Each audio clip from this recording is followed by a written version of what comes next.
Uripok AC की MLA केस रघुमनी मनीरेदा की चेयरमैन ओइबदगी रिजाइन तौखरे लंगाक पाइबद चाउन सरुक यमिनरम MLA खरा मसा मसाना पाइरम फमसिंग मथंग मथंग थादोकनरखिबगी मखा तरकपद अमुक उरिपोक केंद्र की MLA केस रघुमनी सु महांगना पाइरम Manipur renewable energy development agency MANIREDA की चेयरमैन दगी फम थादोकचरगी हाइना MLA मसामन खुयेक पीब चेरोल अमा चीफ मिनिस्टर एन बिरेंद्र पिसिनख्रे MLA की चिरोल अदुदा हाई माक मसागी अमदी म्यांग इंटरेस्ट मखाता न मनीरेदा की चेयरमैन ओइब मथौ तरक्तब मरमना फम्मसी डिजाइन तौनबगी फिरेप लौखिबनी हाइरि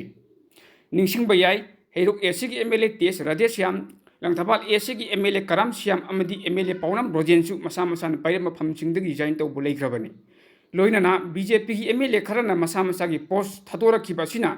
लैंगाक असिद अकाइब करिसु लैरोय हाइना चीफ मिनिस्टर एन बिरेना कयारक हना फोंदोकपसु लेख्रबनी म्यामद पौदमजरिबा सैदुर माइबम स्टाफ रिपोर्टर ममी टीवी